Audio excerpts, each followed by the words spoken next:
Have you ever had your life so perfectly arranged that it almost seemed unreal? Like you were floating in someone else's fairy tale? If so, you might recognize the nerves Angela felt as she perched on the edge of her pristine hotel bed. The delicate fabric of her wedding gown glowing like a promise on the wall. For as long as she remembered, Angela wanted, no, needed her big moment to arrive.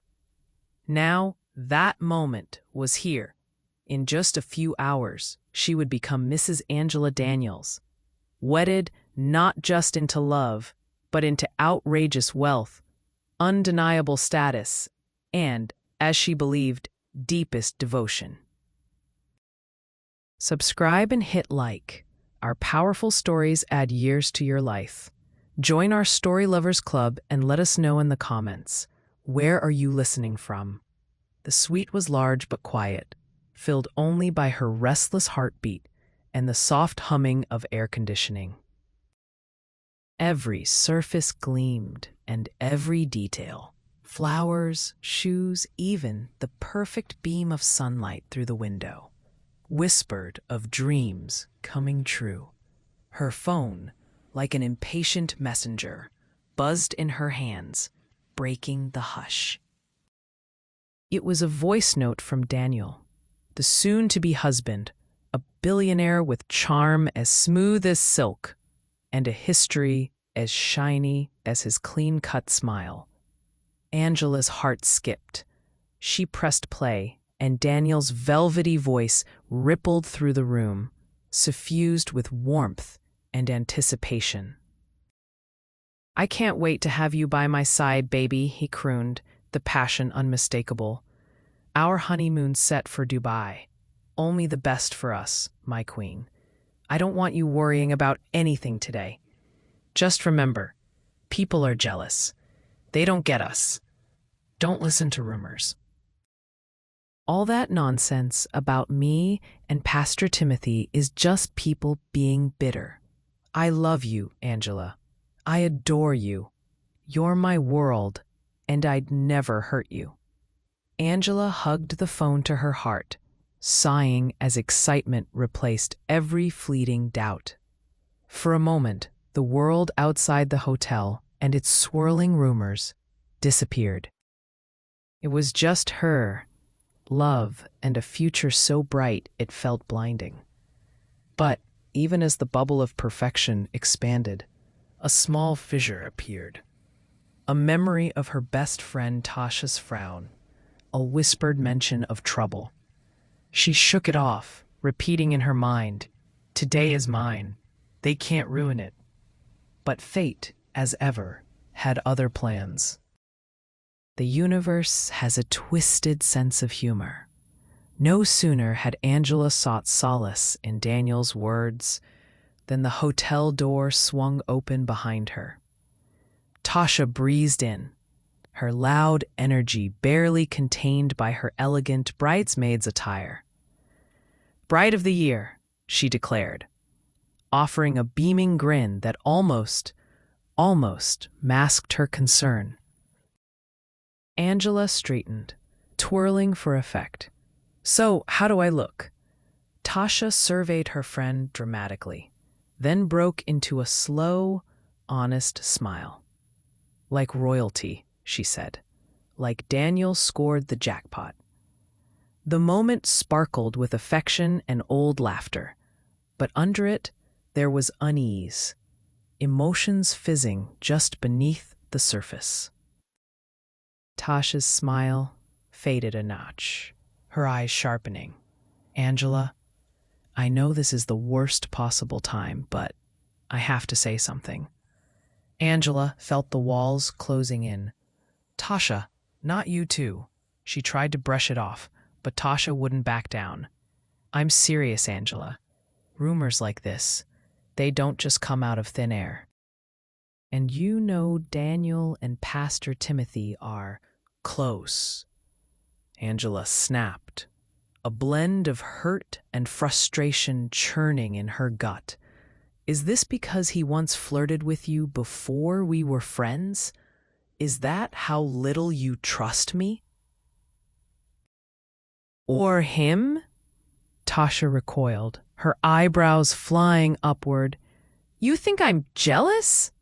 The discussion spiraled, tension thickening. I love you, Angela pleaded. But please, not today. Don't ruin the happiest day of my life. Yet behind the words, old doubts fought for space in Angela's mind. Was loyalty blinding her, or was friendship planting seeds of caution? When Tasha finally relented, promising silence, it felt more like a stalemate than a peace.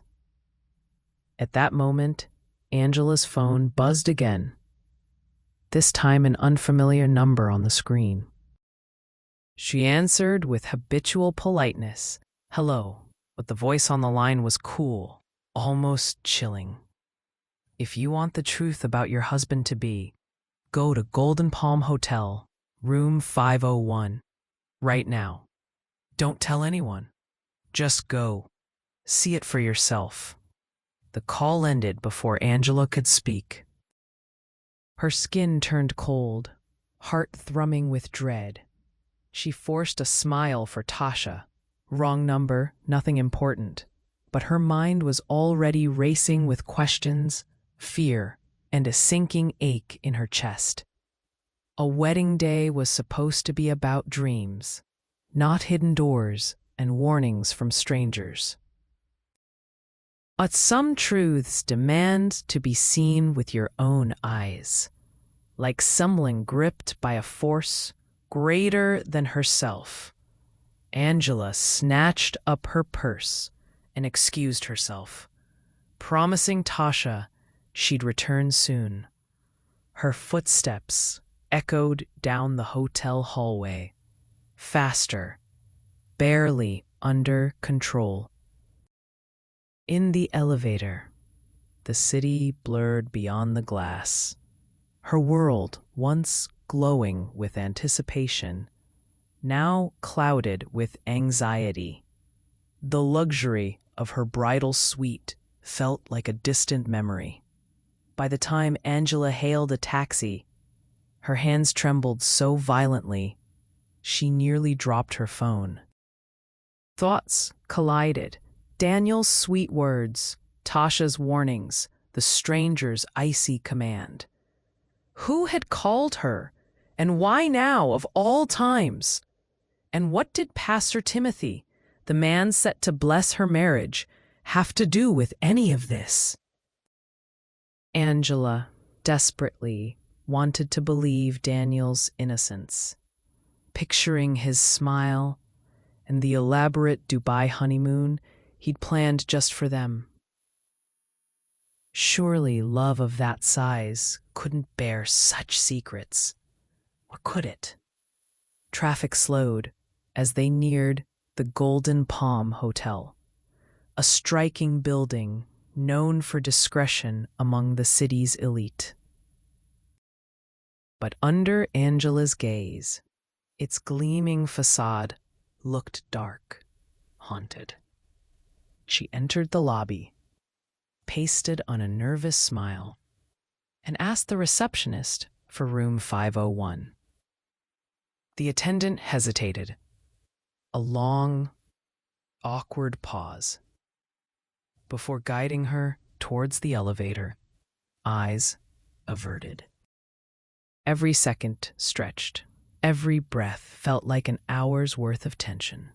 Angela moved down the silent, polished corridor, each step matched by her pounding heartbeat.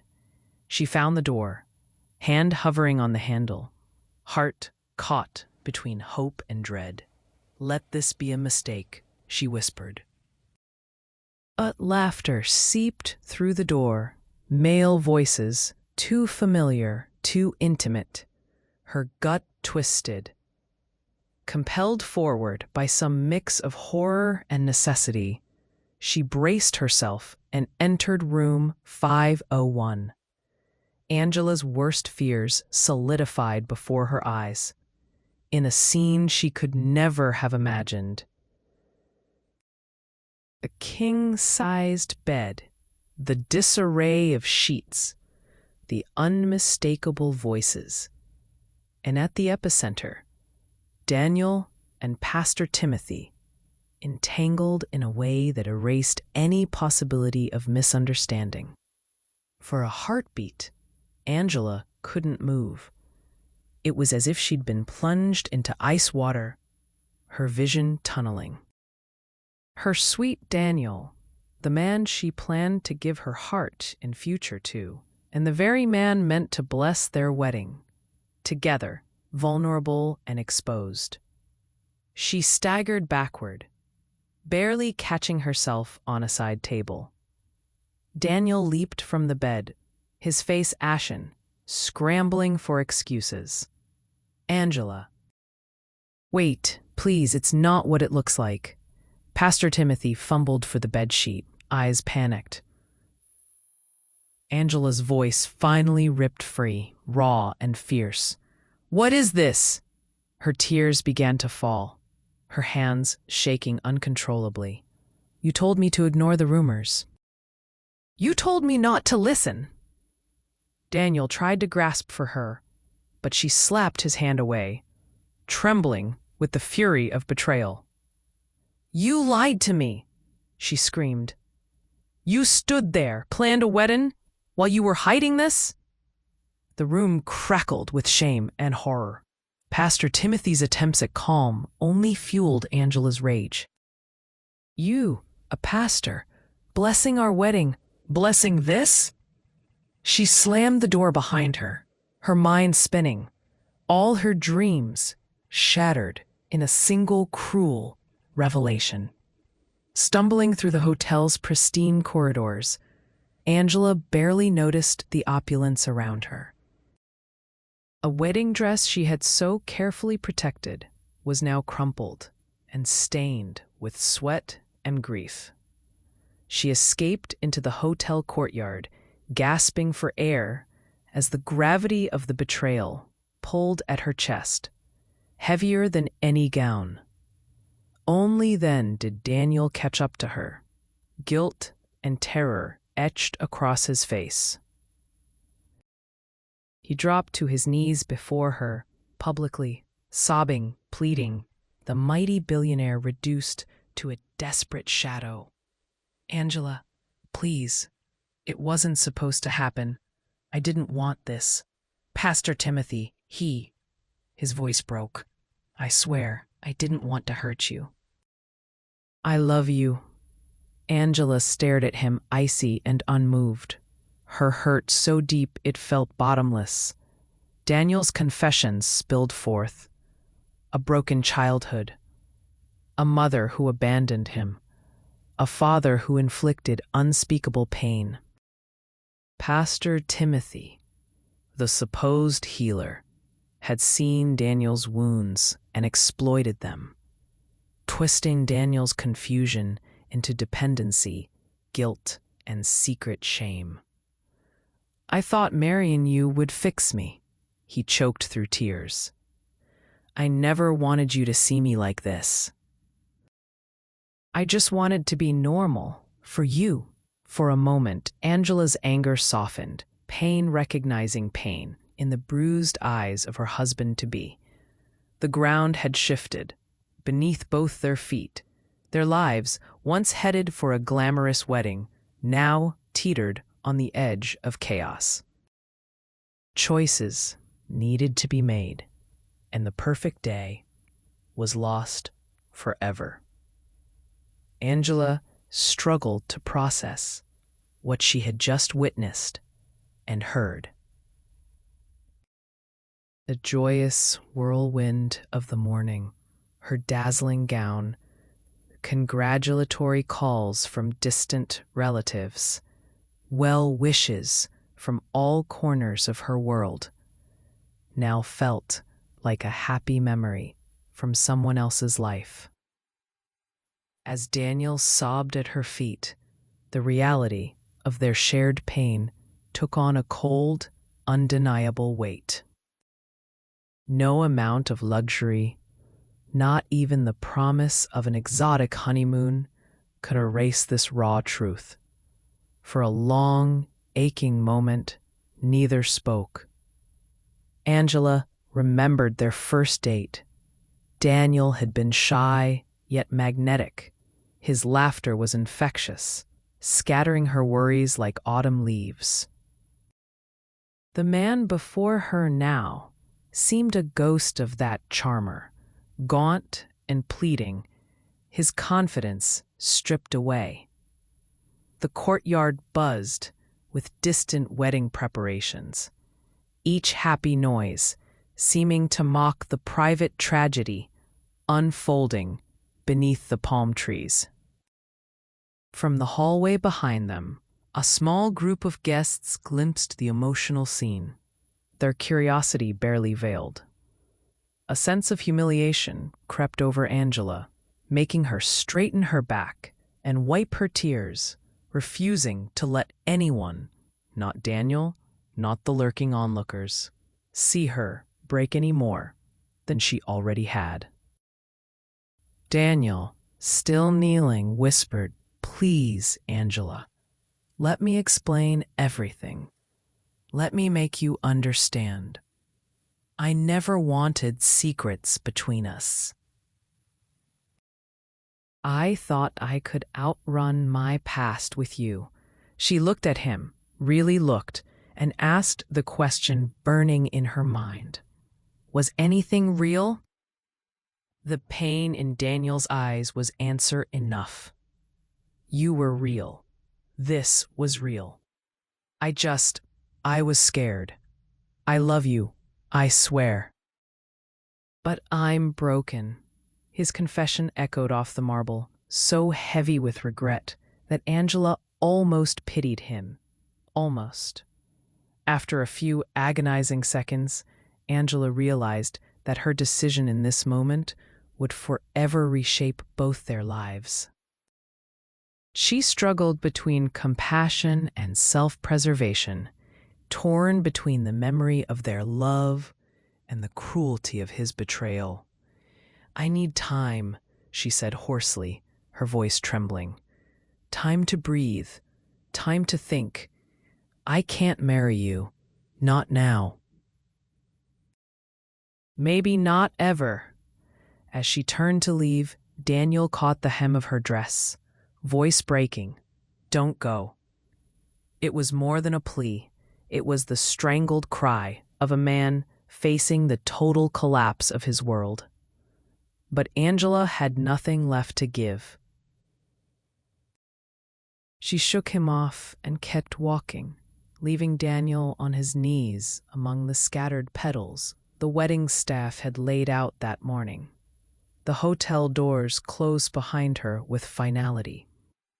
Outside, the sounds of traffic and city life seemed foreign, unreal. She felt rootless, cut from everything she thought she knew.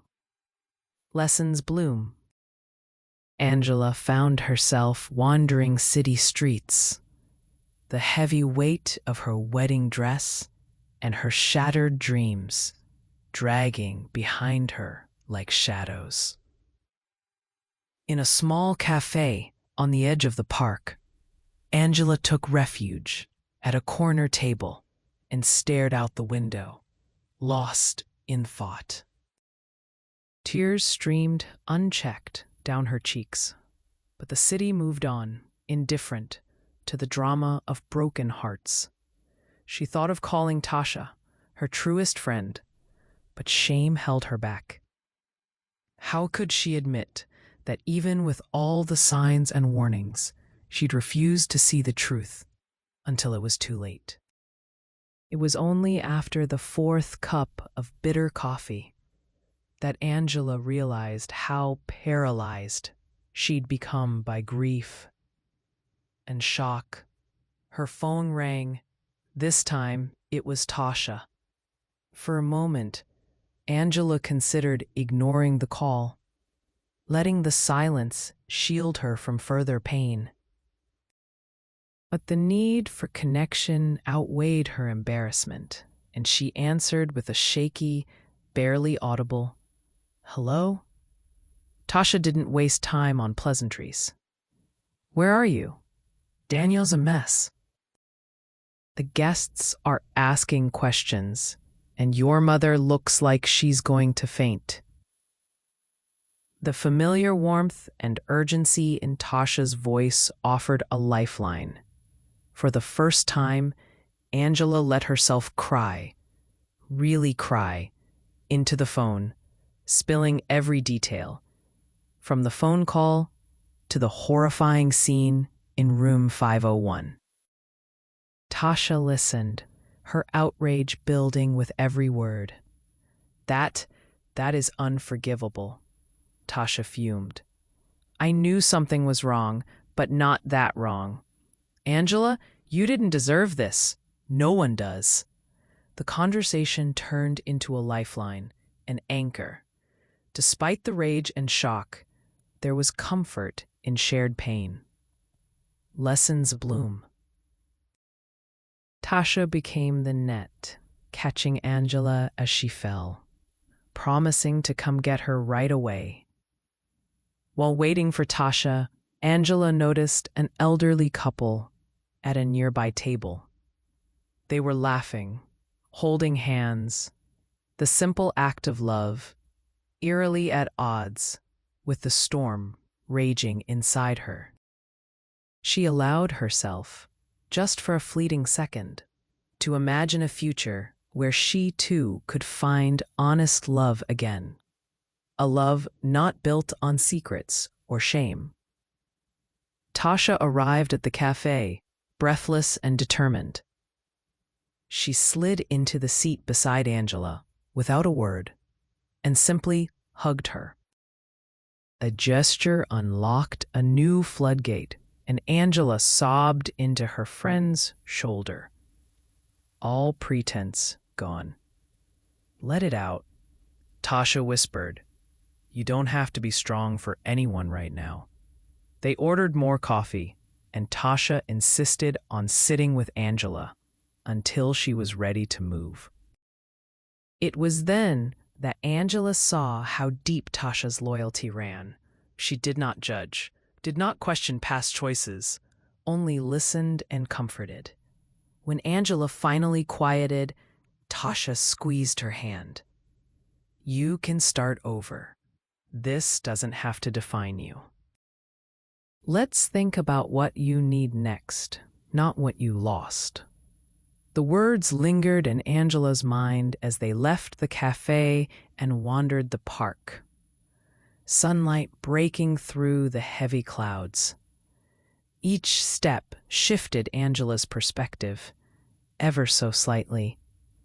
Her life, upended in such public, humiliating fashion, might still be her own to reclaim.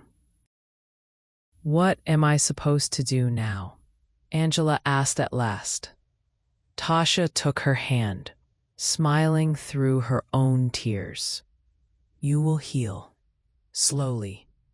You are not broken, even if he is. You are not what he did. Let's tell your family, together, and then get you out of this dress."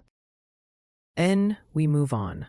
Returning to the hotel felt impossible for Angela, but Tasha's gentle insistence kept her moving. Inside, the atmosphere was electric with gossip. Relatives whispered in tight clusters. Staff scrambled, and her dress, once the centerpiece of a much-anticipated event, was now a symbol of heartbreak. When Angela and Tasha stepped into the suite, Angela's mother rushed to her, tears in her eyes. "My baby, what happened? Is it true?" she pleaded, clinging to Angela, as if contact could mend the rift in her life. Angela's voice was barely a whisper, but it was steady. "It's true, Mama. Daniel, he's not the man we thought." She offered no further details, and mercifully, her mother asked none. The silence that followed was heavy, but it was also strangely freeing. The burden of keeping up appearances had finally fallen away.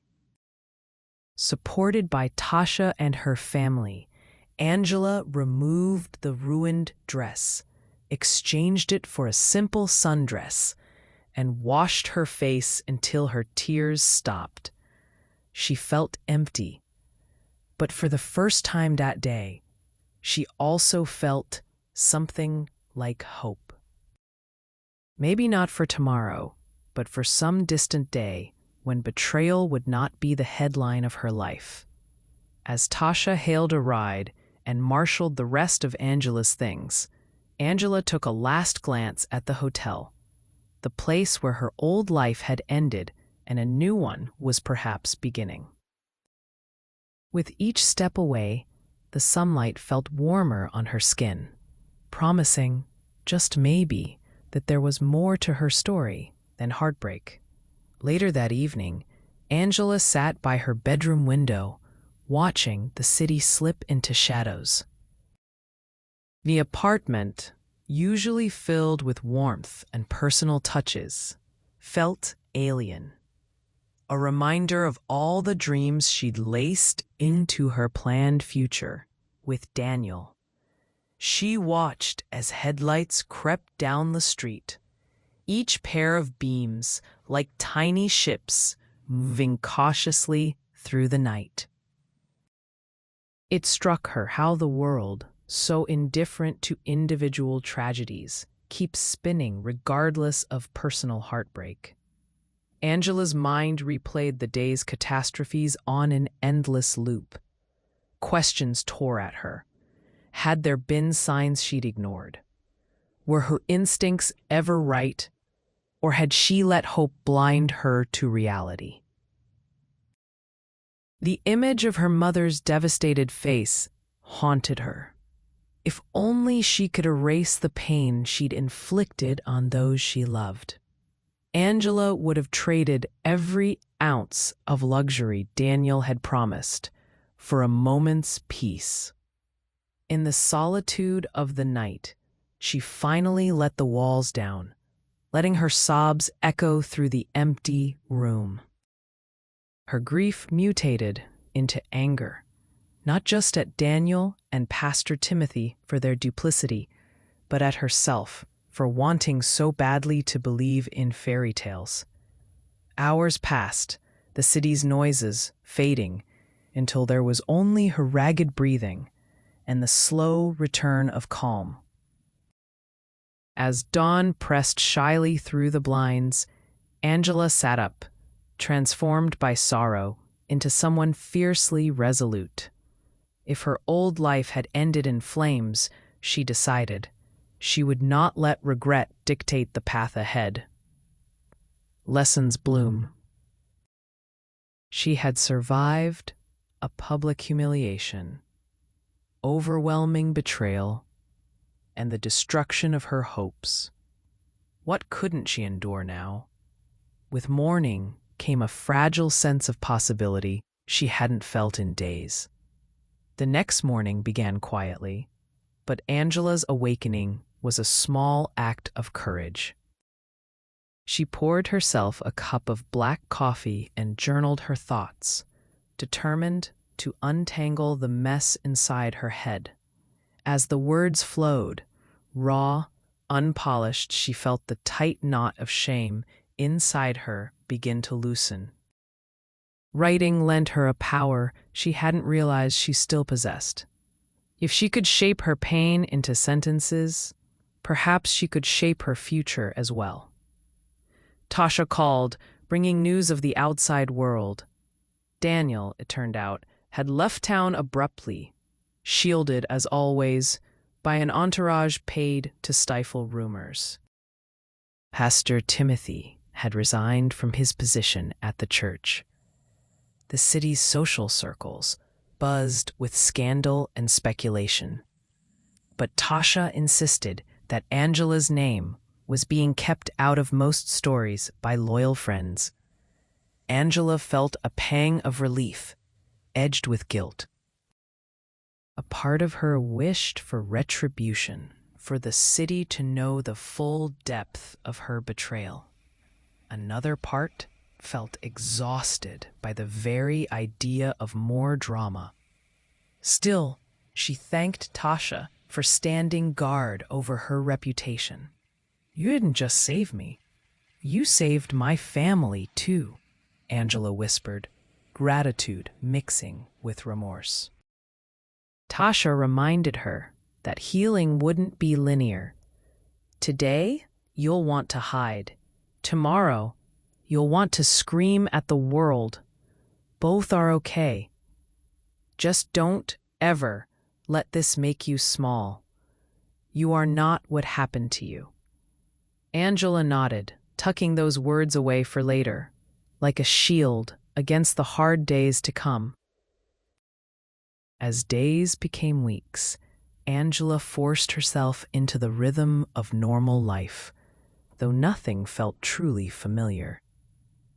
She returned to work, grateful for colleagues who respected her privacy, and immersed herself in new projects. There were moments when joy seemed possible. A joke shared, a kind gesture from a coworker, but shadows of the wedding day lingered at the edges of her happiness. Despite her best efforts, Angela found herself haunted by recurring dreams, Daniel's face swimming in regret, Pastor Timothy's voice echoing apologies, the whispered gossip from strangers' lips. She woke in a sweat, gasping, each time feeling a little less tethered to the pain that had once defined her. Tasha visited often, refusing to allow Angela to sink into isolation. Their friendship, once marked by playful banter, deepened into something unbreakable, tempered by fire and hardship. Together, they took long walks, tried cooking new recipes, and binge-watched the latest detective dramas. Gradually, laughter returned. Angela learned the world could be surprising in its capacity for renewal, even after the implosion of dreams. Still, there were setbacks. A whispered reminder at a supermarket checkout, an unexpected reminder in an old photo, or a snide message from someone who meant well. Angela met such cruelties with strength, growing more resilient each time the past tried to drag her under. It was during one of these walks with Tasha on a rain-dampened afternoon that Angela experienced her first true glimpse of freedom. They found themselves at a bustling city square filled with musicians, artists, and food stalls. The noise, the color, the swirl of life, everything felt invigorating, energizing. Tasha nudged her toward a caricature artist. "Go on, Aang. Sit for her. Let someone see you as you are now," Tasha teased, half joking, half challenging. Reluctantly, Angela allowed herself to be drawn. No gown, no mask, just herself. The artist sketched quickly, capturing her hesitant smile and perhaps a glimmer of new hope beneath the surface. When she handed Angela the finished drawing, the image surprised her. The Angela on the paper looked vulnerable but strong, eyes bright with the suggestion of unspent courage. For the first time, Angela recognized herself not as the sum of her heartbreak, but as the author of her next chapter. They lingered in the square, listening to music and sharing stories until dusk. Angela felt lighter, no longer governed by what she'd lost, but guided by what she might still find. As night fell, she thanked Tasha, truly thanked her, not just for support, but for reminding her of who she was before the storm, and who she might become on the other side. Over the coming months, Angela began to rebuild, not with blinding optimism, but with deliberate, thoughtful steps. Lessons bloom. She sought therapy, wanting to unravel the deeper wounds left by Daniel's deception and the betrayal from someone she once looked to for spiritual guidance. The process was uncomfortable at times, forcing her to confront the habits and fears that had kept her from seeing the truth. Lessons bloom. Yet each session strengthened her resolve to reclaim agency over her life. She set new goals, small at first. Join a book club, reconnect with old friends, sign up for a dance class. Gradually, Angela's world widened, and with it, her sense of possibility. The wedding that never was faded into the background, replaced by a canvas of new aspirations. News of Daniel and Pastor Timothy occasionally reached her, but never with the sting it once held. In rare, reflective moments, Angela felt something like compassion for Daniel, though it was mixed with sorrow. She realized now that love does not mean sacrificing one's own dignity, nor does forgiveness require forgetting. One afternoon, Angela looked in the mirror, really looked. She saw a woman who had left behind heartbreak and humiliation, yes, but who had also embraced growth, courage, and empathy. That recognition sparked a small, proud smile, which, for now, was more than enough. Time flowed onward, and gradually, Angela discovered what resilience truly meant. Not the absence of pain, but the willingness to move forward despite it. She found herself saying yes more often, to last-minute movie nights with friends, to distant cousins who reached out for coffee, to new experiences that stretched her sense of self beyond the old boundaries left by heartbreak. Her world began to fill with new people.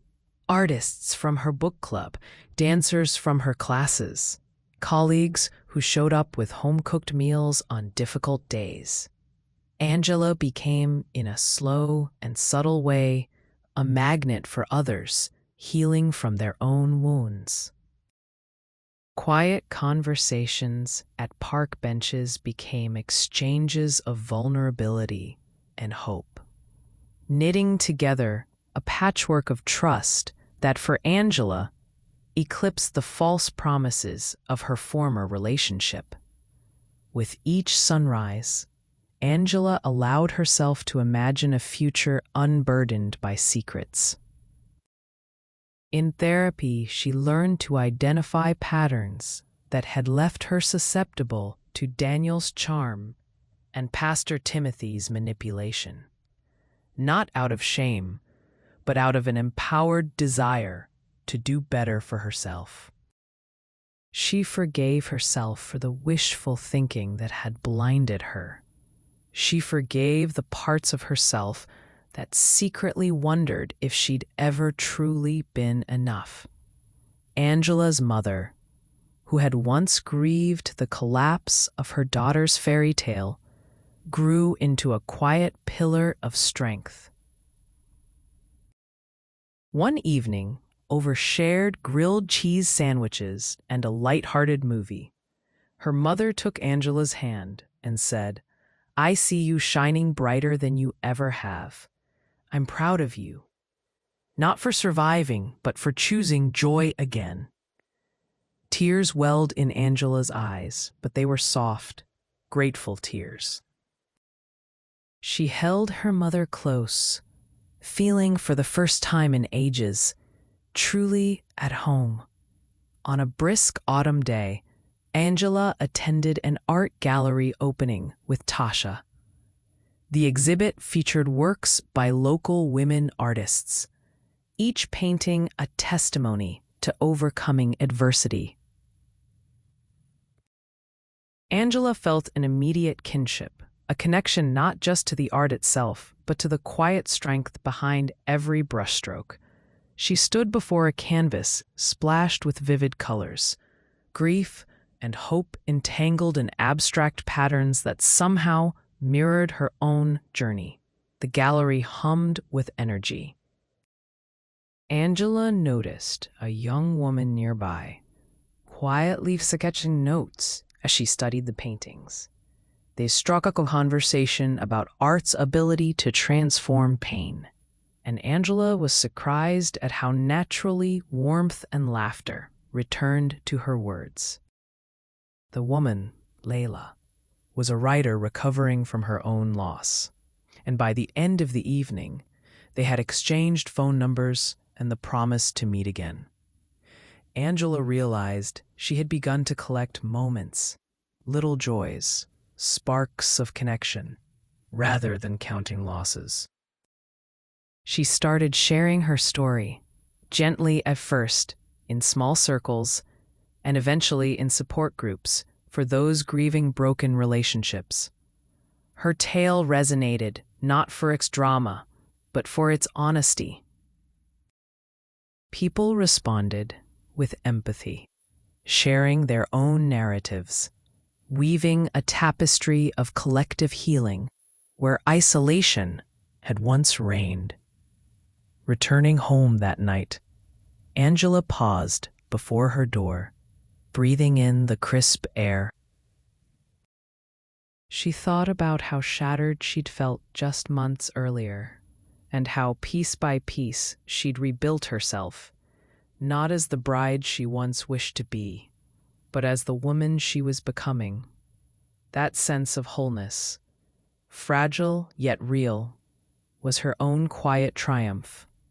As winter set in, Angela's story took a new turn.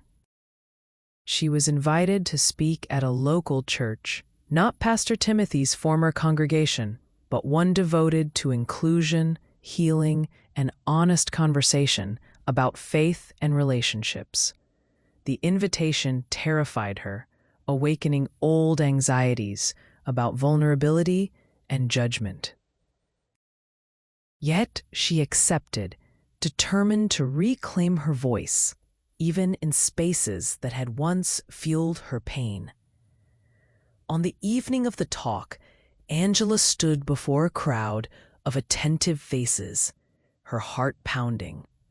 She spoke candidly about love, shame, and the dangers of idolizing perfection. Her words, once halting, gained confidence as she described learning to trust herself again and forgiving herself for wanting so desperately to belong. In the audience, she noticed familiar faces. Tasha, her mother, even a few colleagues. But what struck her most were the strangers who approached afterward, some with tears in their eyes, some with gentle gratitude. "Your honesty helped me," one woman whispered. "Thank you for reminding me that I'm not alone." Angela felt an unfamiliar sense of pride, not for surviving scandal, but for turning pain into purpose. Lessons bloom. Leaving the church that night, Angela sensed a release, an unburdening of the story she'd carried for so long. Sharing her journey did not erase the scars, but it braided the pain into something useful, something that might help another soul at the edge of despair. Months later, as spring traced green back into the city, Angela met Layla again under the budding magnolias in a city park. Their friendship blossomed, anchored in mutual respect, creativity, and shared experience. Lessons bloom. Layla was gentle, thoughtful, and refreshingly honest, the opposite of everything that had once left Angela feeling uprooted and uncertain. Together they attended poetry readings, cooked experimental dishes, and volunteered at local shelters. Angela found herself drawn to these new rhythms, humbled and amazed by how fresh beginnings could sprout even in soil disturbed by heartbreak. She wrote an essay about her journey, offering it anonymously to an online magazine for women seeking renewal after loss. The piece was widely shared, its message of resilience echoing far beyond Angela's own city. One evening, as the sun dipped behind the skyline, Angela and Layla sat in quiet conversation. Layla asked, "If you could change one thing, what would it be?" Angela considered. She could not wish away the pain, not anymore. She said, "I'd only change how long I blamed myself. Everything else made me stronger, made me who I am." Layla leaned over and hugged Angela, admiration sparkling in her eyes. In that embrace, Angela felt the full circle of her story: pain, transformation, and the unfurling of hope where bitterness had once taken root. In the final passage of this chapter, Angela reflected on all she had endured. She was no longer the woman waiting in a white gown for a love that could not sustain itself. The devastation of her wedding day, once seemingly insurmountable, had transmuted into wisdom and compassion. Angela now approached life as her own, unapologetically, with the courage of someone who had survived the worst and then dared to thrive. Her relationships, though fewer, were deeper. Her laughter rang brighter. Her dreams, written anew, were hers, and hers alone. Daniel remained a distant memory, less a villain now, and more a cautionary note in the symphony of her self-discovery. Pastor Timothy, too, faded into the background, his legacy overshadowed by Angela's commitment to honesty and healing. Angela dedicated herself to empowering others. She led workshops for young women, spoke at gatherings, and became a mentor to those learning to navigate heartbreak and betrayal. Each act of service wove her pain into purpose and hope. She built a life marked not by what she lost, but by the immense, unanticipated beauty of rebuilding. And so, as the seasons cycled forward, Angela no longer lived in the shadow of her past, but in the light of her own resilience. She stood tall, one woman, many scars, and a story that promised, for anyone listening, that survival is only the beginning, and that a life rebuilt with empathy and courage can be more powerful than any fairy tale.